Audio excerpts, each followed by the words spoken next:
Alamin na natin ang lagay ng panahon mula kay Ray Pelayo na nasa UNTV Weather Center. Ray, kamusta ang temperatura natin sa maghapon? Naging mainit ba?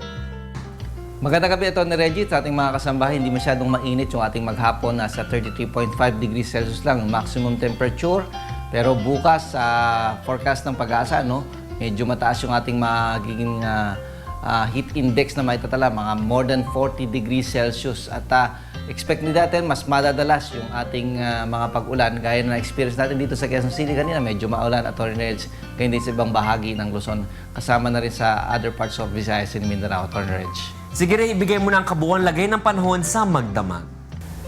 Narito po maglagay ng panahon sa mga susunod na oras. Yung pa rin pong ridge ng high pressure area siya po nakaka-apekto dito sa may Luzon. Sa forecast po ng pag-asa, ang area po ng Metro Manila at malaking bahagi ng Luzon ay makakaranas po ng bahagyang maulap hanggang sa maulap na papawirin. Lalo na rin sa may area ng Benguet sa Central Luzon. Gaya na experience natin dito sa Metro Manila, may posibilidad din po makaranas ng papulupulong mga pagulan, pagkidlat at pagkulog. Ang temperatura bukas sa Metro Manila, maaari po nating maitala ang 35 degrees Celsius, pero yung pinaka-heat index ay maaari pong pumalo din 40.3 degrees Celsius. Ito nga po yung temperaturang maaaring maramdaman ng ating katawan. Sa Tuguegarao, maaari pong maitala bukas din ng 36 degrees Celsius. Sa Baguio po, 16 to 27. At dyan po sa may area naman ng Puerto Princesa sa Palawan hanggang 34 degrees Celsius.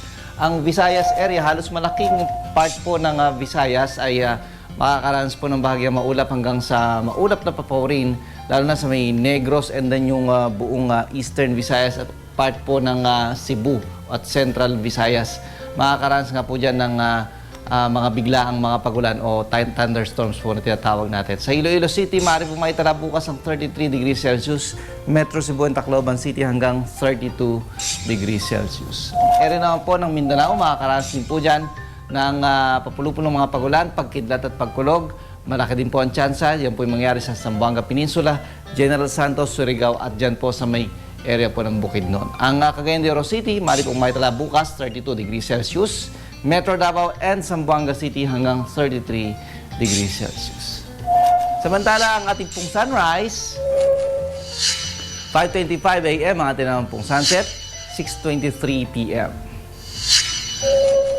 Yan ang ating ulat panahon, umulan man pu't umaraw. Huwag nating kalilimutang pasalamatan ang Diyos na lumalang. Balik sa inyo dyan, studio. Maraming salamat Ray Pelayo, nag-ulat ng live mula sa UNTV Weather Center.